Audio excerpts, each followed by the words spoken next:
Peu de personnes connaissent l'Empire du Ghana, autrement nommé Ouagadougou, et la plupart sont incapables de le situer sur une carte sans le confondre avec le Ghana actuel.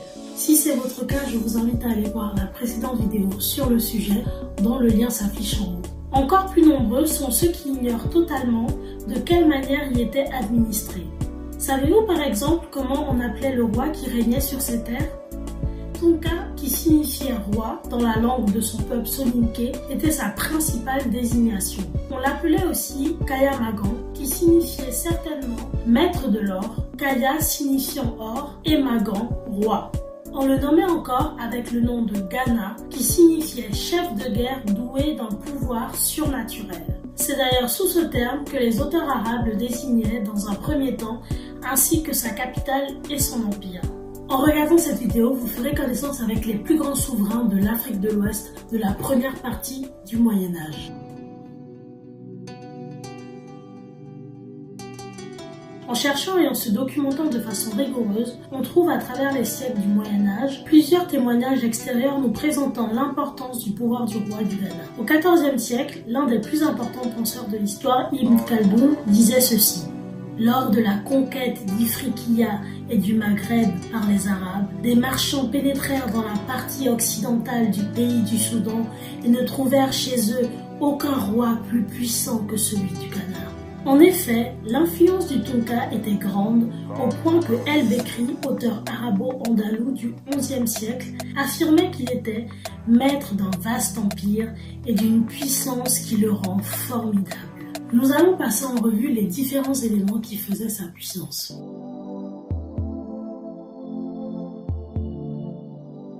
Nous en avons parlé lors de la vidéo introductive de l'Empire du Ghana. Le roi possédait une grande richesse. Il ne portait pas son titre de Kaya Magan en vain. Selon le témoignage d'El-Bekri, il possédait un contrôle total sur les mines d'or dans son pays.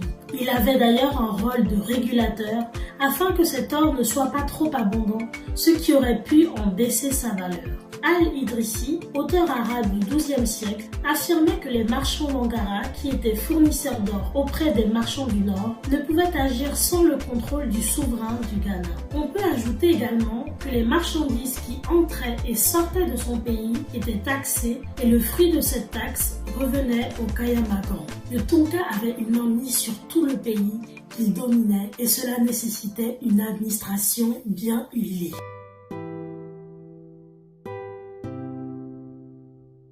Grâce aux sources arabes, nous savons que le souverain du Ghana, qui dirigeait son empire depuis sa capitale Kombi-Salé, pouvait s'appuyer sur des représentants.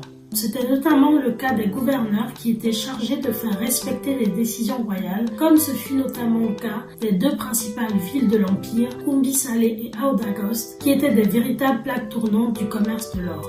Dans la plupart des cas, l'empire était composé de territoires qui gardaient une certaine autonomie, mais devaient des comptes à leurs souverains. Les chefs des peuples comme celui du Tekro, du Manden ou encore des Soso pour les plus connus étaient soumis au Tonka.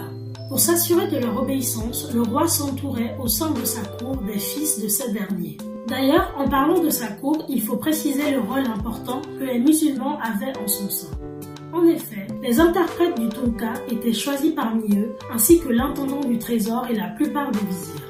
Ainsi donc, le roi pratiquait une religion de type animiste, mais se montrait très favorable envers les érudits musulmans. En confiant des secteurs de son administration à des lettrés professant l'islam, le roi en attendait une certaine efficacité. En contrepartie, il cherchait à créer les conditions favorables à l'exercice de leur religion et leur permettait de ne pas être astreints aux coutumes incompatibles avec leurs convictions religieuses. Par exemple, El-Bekri expliquait que lors des audiences à son peuple, les coreligionnaires du roi devaient se mettre à genoux et se jeter de la poussière sur la tête afin de saluer le souverain, alors que les musulmans se contentaient de lui présenter leur respect en battant des mains. Pour compléter la présentation de son pouvoir, toujours selon El-Bekri, le roi du Ghana pouvait mobiliser 200 000 guerriers, dont plus de 40 000 étaient armés d'arcs et de flèches. Les chevaux avaient certainement un rôle important dans cette armée.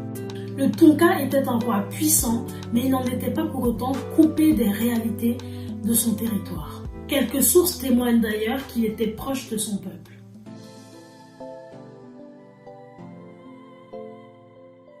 Nous l'avons évoqué dans la vidéo d'introduction sur l'Empire et précédemment dans celle-ci, le roi donnait fréquemment audience afin d'écouter les griefs de son peuple. Le Tonka se présentait face à celui-ci entouré de sa cour. L'ouverture de la séance royale était annoncée par un bruit d'un espèce de tambour qui se nommait débat. Au son de cet instrument, le peuple s'assemblait. Le roi y traitait ainsi directement des affaires civiles. Petite parenthèse concernant la justice, concernant les affaires criminelles ou liées à des dettes, les présumés coupables étaient jugés par l'épreuve de l'eau. Voici ce qui est dit dans Description de l'Afrique septentrionale. Ils sont amenés devant le prévôt qui prend un morceau très mince d'une espèce de bois dont le goût est âcre et amer. Il le fait infuser dans autant d'eau que cela lui plaît et il oblige l'accusé d'en boire. Si l'estomac de l'homme rejette le breuvage, on reconnaît que l'accusation est mal fondée. Si, au contraire, la liqueur y reste, on regarde le prisonnier comme coupable. Pour revenir au roi et sa proximité avec son peuple, on peut aussi citer le chroniqueur du XVIe siècle, Mahmoud Kati, qui affirmait dans le Tariq el-Feta que le Kayamaga sortait tous les soirs après la tombée de la nuit pour aller passer la veillée en causant à ses sujets et qu'il ordonnait de servir 10 000 repas afin que tout le monde puisse manger à l'exception de lui-même. Cette source nous montre ainsi quelle était la réputation du souverain du Ghana plusieurs siècles après sa disparition, bien qu'elle soit à prendre avec des pincettes de la part de sa postérité de plusieurs siècles avec la fin de l'Empire et parce que l'auteur Mahmoud Kati avait tendance à être dans l'exagération dans ses récits et peu scrupuleux dans ses sources.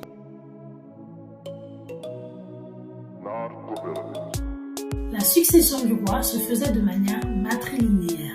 Cela signifiait que le Tonka avait pour successeur le fils aîné de sa sœur. Ainsi, le souverain avait la certitude que son neveu était bien le fils de sa sœur et donc de son sang, alors qu'il ne pouvait être assuré que celui qu'il regardait comme son fils l'était en réalité. Il n'était pas bête, c'était une très bonne astuce. C'est de cette tradition que semble issu le titre de Ouagadou Niamey, que portaient les rois du Ghana selon les sources orales des Guesseré, qui sont des griots chargés de transmettre l'histoire des Soninké. Ouagadou Niamey signifiait « enfant authentique du Ouagadou », nom que les Soninké donnaient au Ghana. Ce nom était aussi un hommage à la reine Niamey, ancêtre légendaire des Ouagé, qui était la famille régnante et par extension du clan des Cissé dont ils font partie. À propos de l'enterrement du roi, El-Bekri nous rapporte le témoignage suivant. À la mort du souverain, les Soninké construisent avec du bois un grand dôme qu'ils établissent sur le lieu pour servir de tombeau. Ensuite, ils placent le corps sur un canapé garni de quelques tapis et coussins et le placent dans l'intérieur du dôme. Ils posent auprès du mort ses parures, ses armes et les plats et les tasses dans lesquels il avait mangé ou bu et diverses espèces de mets et de boissons. Alors, ils enferment avec le corps de leur souverain plusieurs de ses cuisiniers et fabricants de boissons. On recouvre l'édifice avec des nattes et des toiles. Toute la multitude assemblée s'empresse de jeter de la terre sur ce tombeau et d'y former ainsi une grande colline. Ils entourent ce monument d'un fossé qui offre un seul passage à ceux qui voudraient s'en approcher. Enfin, ils sacrifient des victimes à leur mort et leur apportent comme offrande des boissons enivrantes. Il est troublant de voir la similitude de ce rite funéraire avec ceux des premières dynasties de pharaons qui étaient enterrés avec des serviteurs. À titre personnel, j'y vois une preuve d'affiliation entre le royaume du Ouagadou et l'Égypte ancienne.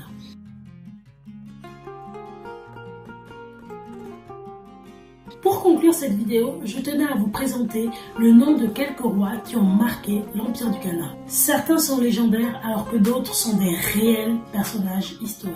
Parmi les rois légendaires, il est impossible de ne pas parler de Kayamagan Cissé.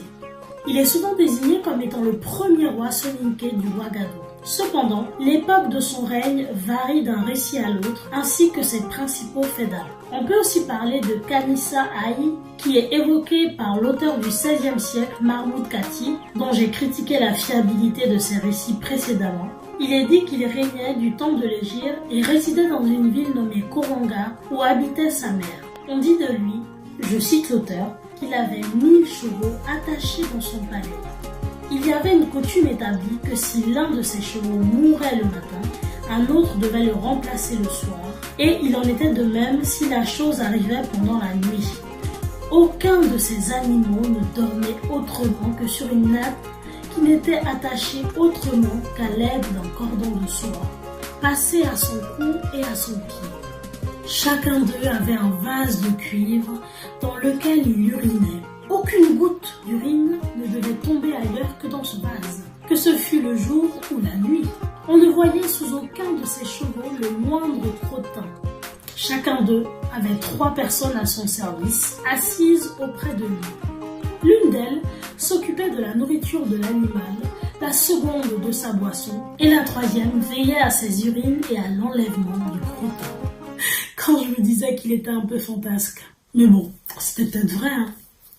Ou pas. Parmi les rois historiques, en voici 2 qui régnèrent durant la fin de l'apogée de l'Empire. Bessi, qui régna jusqu'en 1062, dont El-Bekri raconte qu'il commença son règne à l'âge de 85 ans. Il rapportait également à son propos les faits suivants. C'était un prince digne d'éloge, tant par sa conduite que par son zèle pour la justice et son amitié pour les musulmans.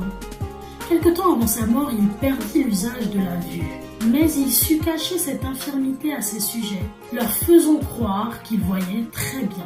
Quand on plaçait devant lui divers objets, il ne manquait pas de dire « Ceci est beau, cela est laid ».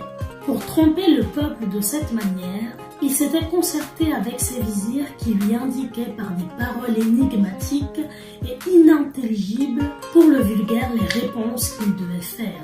Son neveu Tenkamenin lui succéda. Il s'agissait du roi en poste lorsque El-Bekri finissait de rédiger la description de l'Afrique septentrionale en 1068.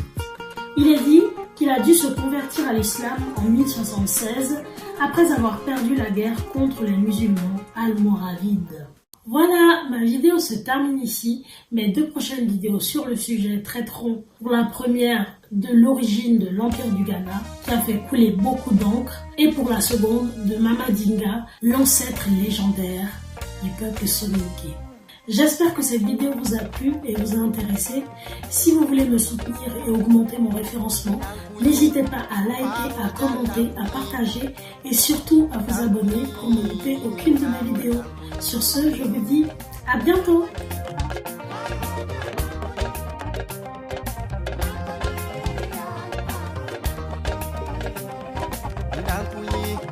Faro